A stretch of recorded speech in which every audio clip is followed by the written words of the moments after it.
सभी दोस्तों को नमस्कार। स्वागत करता हूं आपका अपने इस चैनल गॉड ऑनलाइन क्लासेस में। दोस्तों, जैसा कि हम उत्तराखंड शिक्षक पात्रता परीक्षा की तैयारी कर रहे हैं और आप लोगों को विविध हो चुका होगा कि 30 सितंबर को उत्तराखंड शिक्षक पात्रता परीक्षा यानी कि यूटेट का परीक्षा होने वाली है और इसके लिए एडमिट कार्ड भी आ चुके हैं दोस्तों। तो लगातार आप लोगों के सामने सामाजिक अध्ययन, चाहे सीडीपी हो, चाइल्ड डेवलपमेंट और हिंदी शिक्षण का साहित्य यानी कि हिंदी शिक्षण शास्त्र, इसके ऊपर लगातार आप लोगों के सामने वीडियो बना करके लाता हूँ। ये लगभग सामाजिक अध्ययन का जो शिक्षण शास्त्र है, इस पे लगभग इससे पूर्व में 12 वीडियोस बन चुकी हैं दोस्तों, और ये लगातार 13वीं वीडियो है। अगर आप लोगों ने इससे पूर्व की वीडियोस का अवलोकन नहीं किया है तो आप उन्हें भी जरूर देख लीजिएगा, क्योंकि आपको परीक्षा में बहुत ज़्यादा हेल्प मिलने वाली है दोस्तों। क्योंकि बहुत ज़्यादा इंपॉर्टेंट क्वेश्चनों का संकलन मैंने आप लोगों के सामने किया है, और उत्तराखंड शिक्षक पात्रता परीक्षा को मद्देनजर रखते हुए।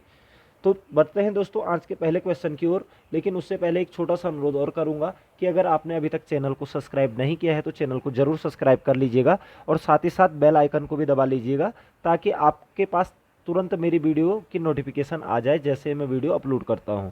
तो दोस्तों, बढ़ते हैं आज के पहले क्वेश्चन की ओर। पहला क्वेश्चन आ रहा है दोस्तों कि संविधान की कौन सी अनुसूची में क्षेत्रीय भाषाओं का उल्लेख है। तो ये संविधान से रिलेटेड एक क्वेश्चन पक्का आता है कि संविधान की कौन सी अनुसूची में क्षेत्रीय भाषाओं का उल्लेख है। ठीक है, तो यहाँ पर ऑप्शन है 7वीं अनुसूची, 8वीं अनुसूची, 9वीं अनुसूची या 10वीं अनुसूची। तो दोस्तों, जो क्षेत्रीय भाषाओं का जो उल्लेख किया गया है वो भारतीय संविधान की 8वीं अनुसूची में किया गया है दोस्तों। भाषाओं का उल्लेख किस में किया गया है? 8वीं अनुसूची में, और वर्तमान में 8वीं अनुसूची में 22 भाषाओं को स्थान दिया गया है। ये क्वेश्चन में पूछ लिया जाता है, वर्तमान में 22 भाषाओं को स्थान दिया गया है, जबकि मूल जब अनुसूची थी 8वीं अनुसूची, उसमें उस समय 14 भाषाओं को स्थान दिया गया था। फिर बाद में विभिन्न प्रकार के संविधान संशोधन करके अभी वर्तमान में टोटल भाषाओं की संख्या कितनी है जिन्हें मान्यता है 8वीं अनुसूची में, वो 22 भाषाएं हैं दोस्तों। तो आई होप ये चीज़ आपको क्लियर हो चुकी होगी। नेक्स्ट क्वेश्चन पे चलते हैं।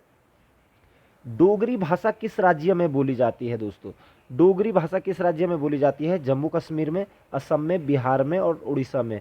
एक्चुअली दोस्तों, जो डोगरी भाषा है वो जम्मू, उसके बाद हिमाचल प्रदेश का जो कांगड़ा वाला जो क्षेत्र है, कांगड़ा में, और पश्चिम ये कह सकते हैं कि पंजाब के पश्चिमी प्रांत की तरफ को ये भाषा बोली जाती है। ठीक है, तो पंजाब का जो पश्चिमी प्रांत है, ठीक है, तो यहाँ पर लगभग मूल रूप से बोली जाती है। तो यहाँ पर ऑप्शन की अगर हम बात करें तो जम्मू कश्मीर ही ऑप्शन में दिख रहा है, तो इसका आंसर हो जाएगा जम्मू कश्मीर में डोगरी भाषा बोली जाती है दोस्तों। तो ये चीज़ आप क्लियर रख लेंगे, डोगरी भाषा। और डोगरी भाषा को 8वीं अनुसूची में स्थान भी दिया गया है दोस्तों।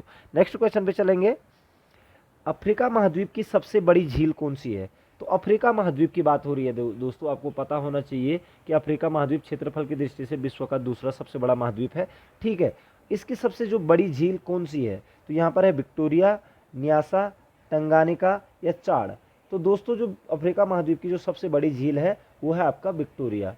विक्टोरिया झील अफ्रीका महाद्वीप की सबसे बड़ी झील है दोस्तों।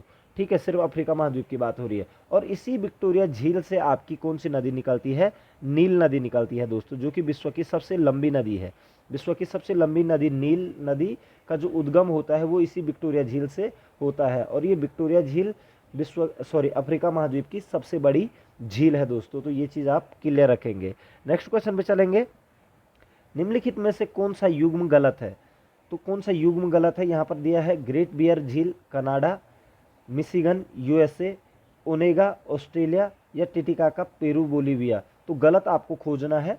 ठीक है, तो दोस्तों, ग्रेट बियर झील कनाडा में है, ये बिल्कुल सही है। याद रखेंगे आप लोग कि ग्रेट बियर झील कहाँ है? कनाडा में है। मिशिगन झील आपका यूएसए में है, बिल्कुल सही है। ओनेगा झील ऑस्ट्रेलिया में नहीं है दोस्तों। ओनेगा झील है आपकी रूस में, याद रखेंगे। कहाँ पर है? रूस में। ओनेगा झील रूस में है। और टिटिकाका झील आपका क्या हो गया? पेरू बोलीविया, बिल्कुल सही है, पेरू बोलीविया में है। तो यहाँ पर आपको गलत का चयन करना था, यानी कि गलत को आंसर करना था आपने। तो ओनेगा ऑस्ट्रेलिया आपका गलत हो गया है। ओनेगा झील आपके रूस में है, तो आंसर हो जाएगा आपका सी, ओनेगा ऑस्ट्रेलिया। नेक्स्ट क्वेश्चन पे चलेंगे दोस्तों। निम्नलिखित में से किसको पर्ल ऑफ साइबेरिया कहा जाता है, यानी कि साइबेरिया का मोती किसे कहा जाता है? ठीक है, तो यहाँ पर ऑप्शन है बेकाल झील, ग्रेट बियर झील, करदा झील या लिंकनबर्ग झील। ठीक है, तो पर्ल ऑफ साइबेरिया यानी कि साइबेरिया का मोती। ठीक है, तो साइबेरिया का मोती या पर्ल ऑफ साइबेरिया कहा जाता है बेकाल झील को दोस्तों। ये भी रशिया में है दोस्तों, ठीक है, बैकाल झील। और इस झील, ये झील क्या है कि आधा से ज़्यादा किससे ढकी है, ये कह सकते हैं आपकी बर्फ़ से ढकी हुई है। और बर्फ़ से ढकी होने के कारण नीचे पानी नीला दिखता है, तो मोती की तरह ये लगती है, ठीक है, इसीलिए इसको साइबेरिया का मोती कहा जाता है दोस्तों। और मीठे पानी की देखा जाए तो ये अगर इसका वो क्षेत्र हटा दिया जाए, अगर मतलब बर्फ़ वाला क्षेत्र हटा दिया जाए, क्योंकि आधे से ज़्यादा जमी हुई है ये, ठीक है, तो मीठे पानी की झील का क्षेत्रफल के हिसाब से इसका ज़्यादा है, ठीक है, लेकिन जमा हुआ है पानी, इसलिए सुपीरियर झील को मीठे पानी की सबसे बड़ी झील माना जाता है दोस्तों, ठीक है। तो बैकाल झील आपकी क्या है, पर्ल ऑफ साइबेरिया के नाम से जानी जाती है, ठीक है, और ये विश्व की दूसरी सबसे बड़ी झील भी कहलाती है दोस्तों, ठीक है। नेक्स्ट क्वेश्चन पे चलेंगे। क्षेत्रफल और आयतन के आधार पर विश्व की सबसे बड़ी झील है, तो क्षेत्रफल और आयतन के आधार पर विश्व की सबसे बड़ी झील कौन सी है, अरल सागर, कैस्पियन सागर, बैकाल झील या मिशिगन झील। तो दोस्तों विश्व की जो सबसे बड़ी झील क्षेत्रफल और आयतन के हिसाब से है, वो है आपकी कैस्पियन सागर। और कैस्पियन सागर आपका जो लगी हुई है, जिन देशों की सीमाओं पर लगी है, वो लगी है एक तो कजाकिस्तान की सीमा पर, ठीक है, कजाकिस्तान, किर्गिस्तान, ठीक है, अजरबैजान, अजरबैजान और आपका ईरान की सीमा पर लगी है दोस्तों। तो ये कह सकते हैं कि पूर्वी सोवियत रूस और ईरान की सीमा पर कैस्पियन सागर है, जो कि विश्व की सबसे बड़ी लवणीय यानी कि नमकीन पानी की झील है दोस्तों, ठीक है। नेक्स्ट क्वेश्चन पे चलेंगे दोस्तों। कुचिपुड़ी किस राज्य का नृत्य है, कुचिपुड़ी किस राज्य का नृत्य शैली है। तो दोस्तों यहाँ पर ऑप्शन है केरल, आंध्र प्रदेश, तमिलनाडु या कर्नाटक। तो कुचिपुड़ी जो नृत्य शैली है, एक शास्त्रीय नृत्य शैली, यह है दोस्तों आपका आंध्र प्रदेश से संबंधित, ठीक है। तो आप याद रखेंगे कि कुचिपुड़ी किस राज्य से संबंधित है, आंध्र प्रदेश राज्य से संबंधित है दोस्तों। नेक्स्ट क्वेश्चन पे चलेंगे। कथकली नृत्य रूप किस राज्य से संबंधित है, तो कथकली नृत्य रूप किस राज्य से संबंधित है। यहाँ पर ऑप्शन है केरल, मणिपुरी, तमिलनाडु या आंध्र प्रदेश। तो दोस्तों कथकली जो नृत्य है वो आपका बेसिकली जो जिस राज्य से संबंधित है वो राज्य है आपका केरल, याद रखेंगे। केरल कथकली नृत्य के लिए प्रसिद्ध है।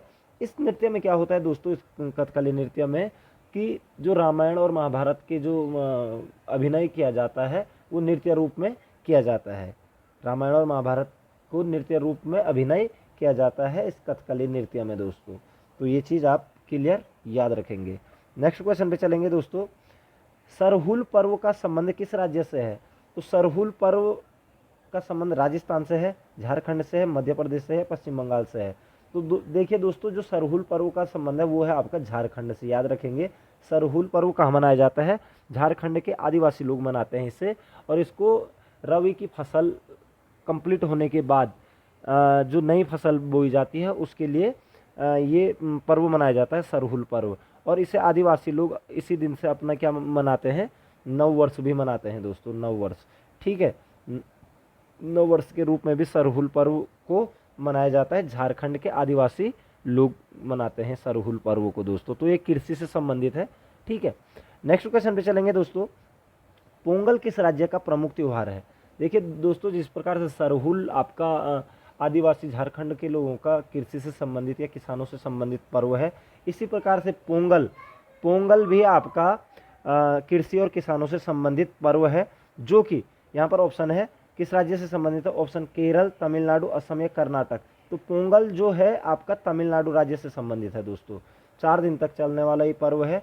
और पोंगल जब शुरू होता है तो उसी दिन क्या किया जाता है, नव वर्ष का शुरुआत भी होती है तमिलनाडु क्षेत्र में, ठीक है दोस्तों।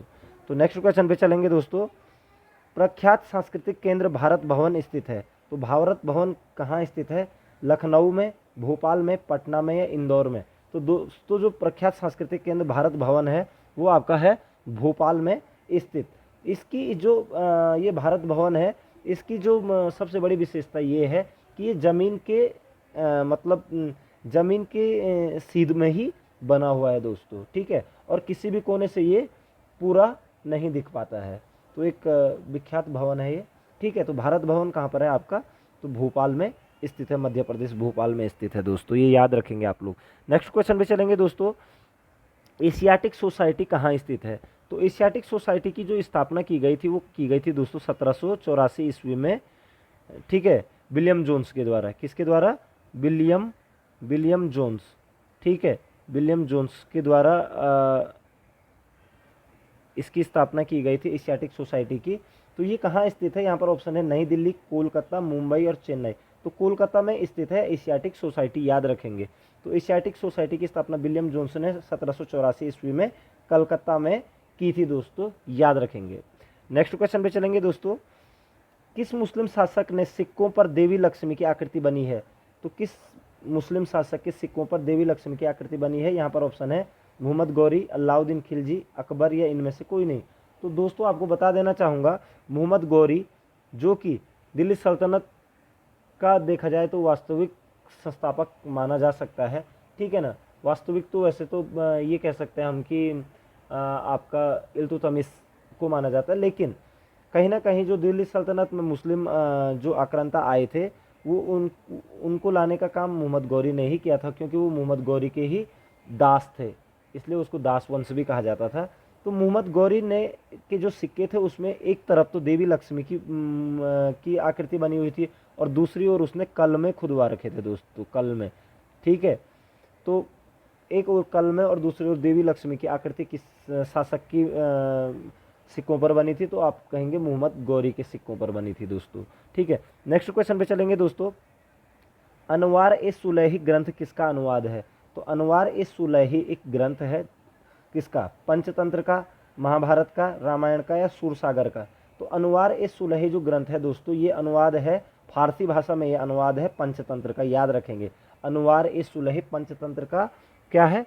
अनुवाद है, ठीक है। विष्णु शर्मा ने पंचतंत्र लिखी थी, ठीक है। तो पंचतंत्र का जो फारसी अनुवाद है अनवार ए सुलही है, और इसे लिखा था आपका फैजी ने, अकबर के टाइम पे, फैजी, याद रखेंगे दोस्तों। फैजी ने पंचतंत्र का फारसी में अनुवाद भी कराया था। तो ये क्वेश्चन भी कई बार बन जाता है दोस्तों। नेक्स्ट क्वेश्चन पे चलेंगे दोस्तों। प्रसिद्ध संगीतज्ञ तानसेन का मकबरा कहाँ है? तो तानसेन आपको पता है कि 9 रत्नों में से एक रत्न था तानसेन अकबर का, ठीक है। तो प्रसिद्ध संगीतज्ञ तानसेन का मकबरा कहाँ है? आगरा में, ग्वालियर में, झांसी में, जयपुर में? तो दोस्तों जो संगीतज्ञ तानसेन का मकबरा है वो है आपका ग्वालियर में, याद रखेंगे। ग्वालियर मध्य प्रदेश, ग्वालियर में तानसेन का मकबरा स्थित है दोस्तों, ये याद रखेंगे। नेक्स्ट क्वेश्चन पे चलते हैं। दिल्ली की प्रसिद्ध जामा मस्जिद का निर्माण किसने किया था? तो ये तो बहुत इजी क्वेश्चन है दोस्तों, ये आप लोगों को पता भी होगा। तो दिल्ली की प्रसिद्ध जामा मस्जिद का निर्माण किसने किया था? हुमायूं ने, शाहजहां ने, अकबर ने या इब्राहिम लोदी ने? तो दोस्तों दिल्ली की जो प्रसिद्ध जामा मस्जिद है इसका निर्माण कराया था शाहजहां ने, ठीक है। तो शाहजहां ने दिल्ली का लाल किला, दिल्ली की जामा मस्जिद, ठीक है, ये चीज़ें बनवाई थी दिल्ली में, ठीक है। नेक्स्ट क्वेश्चन पे चलेंगे। राष्ट्रीय पर्यावरण शोध संस्थान कहाँ स्थित है? नेरी यानी कि, ठीक है। राष्ट्रीय पर्यावरण शोध संस्थान कहाँ स्थित है? भोपाल में, नागपुर में, देहरादून में, जोधपुर में? तो दोस्तों कई बार पूछा जाता है ये क्वेश्चन। राष्ट्रीय पर्यावरण शोध संस्थान नेरी जो स्थित है वो है नागपुर में, याद रखेंगे, महाराष्ट्र के नागपुर में स्थित है।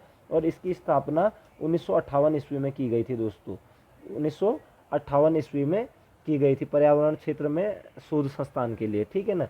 पर्यावरण क्षेत्र में इंजीनियरिंग के लिए राष्ट्रीय पर्यावरण शोध संस्थान की स्थापना की गई थी नागपुर महाराष्ट्र में, 1958 में इसकी स्थापना की गई दोस्तों। नेक्स्ट क्वेश्चन पे चलेंगे।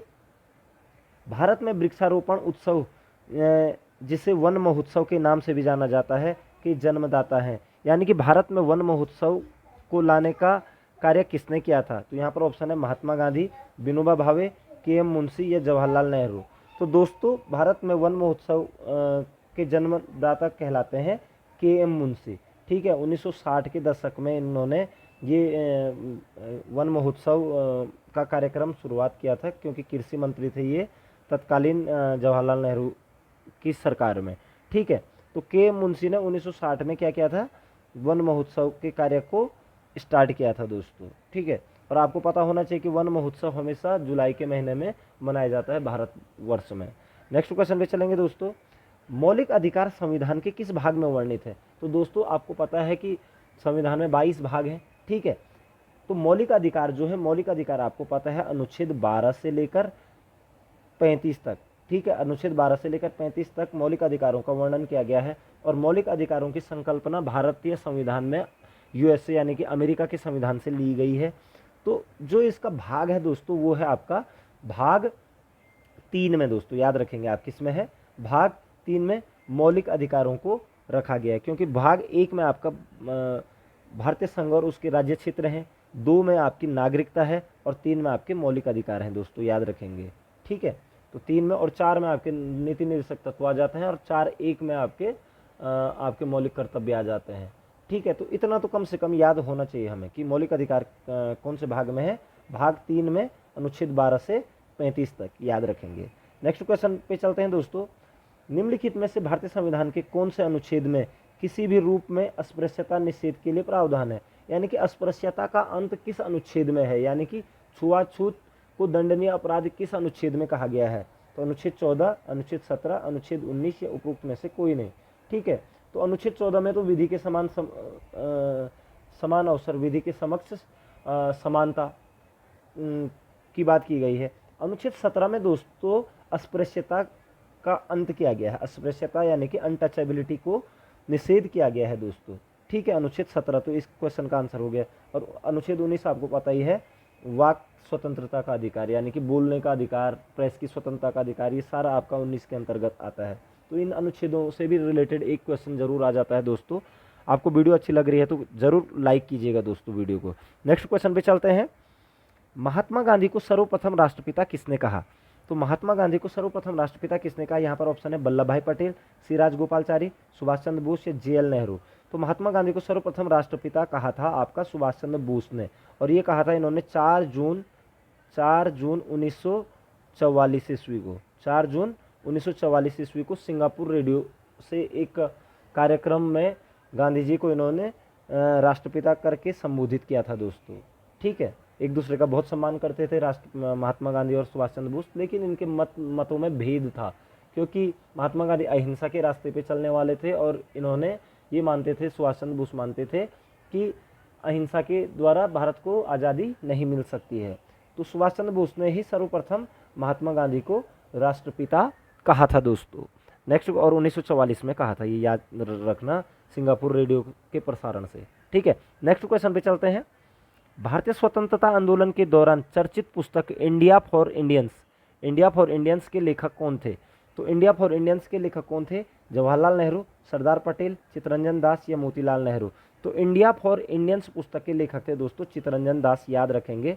चित्तरंजन दास एक बहुत बड़े वकील थे, लेकिन महात्मा गांधी के संपर्क में आने के बाद इन्होंने अपने वरिष्ठता छोड़ दी और उसके बाद सक्रिय राजनीति में आ गए और उसके बाद कांग्रेस के लिए भी प्रचार करने लगे। तो चित्तरंजन दास ने ही स्वतंत्रता के दौरान इंडिया फॉर इंडियंस पुस्तक लिखी थी दोस्तों, याद रखेंगे। ठीक है, नेक्स्ट क्वेश्चन पे चलेंगे। जनरल माइक ओ डायर की हत्या किसने की थी, तो जनरल माइक ओ डायर की हत्या किसने की थी, यहाँ पर ऑप्शन है भगत सिंह, नाथूराम गोडसे, उधम सिंह या चंद्रशेखर आज़ाद। तो जनरल माइक ओ डायर की हत्या की थी दोस्तों उधम सिंह ने, और 1940 में की थी। इस पर एक मूवी भी आई है अभी उधम सिंह करके। ठीक है, तो कई लोग इसको काल्पनिक भी मानते हैं, क्योंकि उधम सिंह ने जनरल डायर को नहीं बल्कि किसी और को मार दिया था, ये बात भी आती है सामने। क्योंकि जो जनरल डायर था, आपको पता होना चाहिए कि 13 अप्रैल 1919 को जलियांवाला बाग कांड में जो गोलियां चलाई गई थी वो जनरल डायर के कहने पे ही चलाई गई थी। तो कहते हैं कि उधम सिंह ने उसी का बदला लेने के लिए 1940 ईस्वी में लंदन में जनरल डायर की क्या कर दी थी, हत्या कर दी थी। ठीक है, तो ये चीज़ आप क्लियर रखेंगे कि जनरल डायर की हत्या किसने की, तो उधम सिंह ने की थी। नेक्स्ट क्वेश्चन पे चलते हैं दोस्तों। साइमन कमीशन का भारत आगमन किस वर्ष हुआ, साइमन कमीशन दोस्तों एक्चुअली भारत में संवैधानिक तंत्र को बनाने के लिए साइमन कमीशन एक 7 सदस्यीय टीम को यहाँ पर भेजा गया था। ठीक है, ये 1927 में बना था, लेकिन जो भारत कब आया ये, तो भारत पहुँचा ये 1928 ईस्वी में दोस्तों।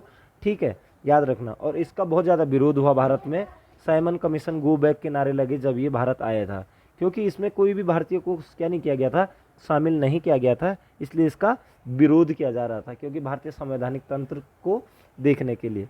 नेक्स्ट क्वेश्चन की बात करते हैं दोस्तों। जलियांवाला बाग के नरसंहार के समय भारत के वायसराय कौन था, तो वायसराय आपको पता है जलियांवाला बाग कांड में गोली चलाने का आदेश तो जनरल डायर ने दिया था, लेकिन उस समय भारत के वायसराय कौन थे, तो यहाँ पर ऑप्शन है Lord Canning, Lord Ripon, Lord Curzon या लॉर्ड चेम्सफोर्ड। तो दोस्तों उस समय लॉर्ड चेम्सफोर्ड क्या थे, 1919 में भारत के क्या थे, वायसराय, ये गवर्नर कह सकते हैं आप। तो लॉर्ड चेम्सफोर्ड भारत के वायसराय थे जलियांवाला बाग नरसंहार के समय, और उन्होंने ही फिर हंटर कमेटी बनाई थी दोस्तों जलियांवाला बाग कांड मतलब खोजबीन के लिए हंटर कमेटी बनाई गई थी दोस्तों उसके लिए। नेक्स्ट क्वेश्चन पे चलेंगे दोस्तों। 1923 ईस्वी में चित्तरंजन दास एवं मोतीलाल नेहरू ने कहाँ स्वराज पार्टी की स्थापना की? तो आपको पता है कि स्वराज पार्टी की जो स्थापना हुई थी वो तो 1923 ईस्वी में हुई थी, और किसने की थी? चित्तरंजन दास और मोतीलाल नेहरू ने की थी। और कहाँ पे की थी? यहाँ पर ऑप्शन है पटना, इलाहाबाद, लखनऊ या इनमें से कोई नहीं। तो दोस्तों जो स्वराज पार्टी की जो स्थापना की गई थी वो की गई थी इलाहाबाद, वर्तमान नाम इसका क्या है? प्रयागराज। ठीक है ना। तो इलाहाबाद में यानी कि प्रयागराज में स्वराज पार्टी की स्थापना की गई थी, किसके द्वारा? चित्तरंजन दास और मोतीलाल नेहरू के द्वारा। नेक्स्ट क्वेश्चन पे चलेंगे दोस्तों। Who lives if India dies किसकी उक्ति है? यानी कि यह नारा किसने दिया था? Who lives if India dies, यदि भारत मर गया तो कौन जिएगा? ठीक है। तो यहाँ पर ऑप्शन है महात्मा गांधी, राजेंद्र प्रसाद, जवाहरलाल नेहरू या इनमें से कोई नहीं। तो who lives if India dies नारा था आपका जवाहरलाल नेहरू का, याद रखेंगे। जवाहरलाल नेहरू ने कहा था who lives if India dies. ठीक है, जब ये भारत छोड़ो आंदोलन के दौरान ये नारा दिया गया था, who lives if India dies दोस्तों। नेक्स्ट क्वेश्चन पे चलेंगे दोस्तों। गांधी जी भारतीय राष्ट्रीय कांग्रेस के अध्यक्ष कितनी बार बने? तो कितनी बार बने आपको पता होना चाहिए। 1 बार, 2 बार, 3 बार या 4 बार। तो गांधी जी भारतीय राष्ट्रीय कांग्रेस के अध्यक्ष सिर्फ 1 बार बने हैं दोस्तों, वो भी 1924 ईस्वी में बेलगांव अधिवेशन में। बेलगांव आपका कर्नाटक में पड़ता है दोस्तों। एक ही बार बने 1924 ईस्वी में बेलगांव सम्मेलन में। ठीक है ना। भारतीय राष्ट्रीय कांग्रेस के अध्यक्ष बेलगांव सम्मेलन के नाम से भी जाना जाता है। तो बेलगांव में वो क्या बने थे? भारतीय राष्ट्रीय कांग्रेस के अध्यक्ष चुने गए थे, यानी कि सिर्फ 1 बार बने थे दोस्तों। नेक्स्ट क्वेश्चन पे चलेंगे दोस्तों। दक्षिण अफ्रीका में महात्मा गांधी द्वारा प्रकाशित पत्रिका का नाम था। ठीक है। दक्षिण अफ्रीका में महात्मा गांधी ने कौन सी पत्रिका प्रकाशित की थी? यहाँ पर ऑप्शन है नवजीवन, इंडियन ओपिनियन, हरिजन या अफ्रीकन न्यूज़। तो दोस्तों दक्षिण अफ्रीका में जो महात्मा गांधी ने पत्रिका प्रकाशित की थी उसका नाम था इंडियन ओपिनियन। ठीक है, इंडियन ओपिनियन। 1904 ईस्वी में इसका प्रकाशन शुरू हुआ था दोस्तों। 1904 ईस्वी में इसका प्रकाशन शुरू हुआ था, तो उसका नाम था इंडियन ओपिनियन। दक्षिण अफ्रीका में ही ये क्या हुई थी? प्रकाशित की गई थी। बहुत बार पूछ लिया जाता है दोस्तों। नेक्स्ट क्वेश्चन पे चलेंगे। भारत छोड़ो आंदोलन के समय इंग्लैंड का प्रधानमंत्री था। तो भारत छोड़ो आंदोलन आपको पता है 8-9 अगस्त 1942 को शुरू हुआ था। तो 1942 में भारत छोड़ो आंदोलन शुरू हुआ था। उस समय इंग्लैंड के प्रधानमंत्री कौन थे? तो यहाँ पर ऑप्शन है चैम्बरलेन, चर्चिल, क्लेमेंट एटली या मैकडोनाल्ड। तो दोस्तों भारत उस समय इंग्लैंड के प्रधानमंत्री थे विंस्टन चर्चिल, यानी कि option number B, Winston Churchill England के प्रधानमंत्री थे। और चर्चिल ने ही महात्मा गांधी को क्या कहा था? अर्धनग्न फकीर की उपाधि दी थी दोस्तों, अर्धनग्न फकीर। ठीक है दोस्तों, अर्धनग्न फकीर या फकीर की उपाधि दी थी। अर्धनग्न फकीर की उपाधि दी थी महात्मा गांधी को विंस्टन चर्चिल ने। तो चर्चिल 1942 यानी कि भारत छोड़ो आंदोलन के समय इंग्लैंड का क्या था? प्रधानमंत्री था दोस्तों। तो आशा करता हूं दोस्तों कि आपको वीडियो ज़रूर पसंद आई होगी। इसमें अगर आपको कोई कमी लगती है तो आप मुझे कमेंट सेक्शन में ज़रूर लिखिएगा। मैं आप लोगों के लिए निरंतर कार्य कर रहा हूं। आप मुझे शेयर भी कर सकते हो अपने दोस्तों के साथ जो लोग उत्तराखंड टीईटी की तैयारी कर रहे हैं दोस्तों। आपका समय शुभ हो। मिलते हैं आपको नई वीडियो में। तब तक जय हिंद, जय भारत, जय उत्तराखंड।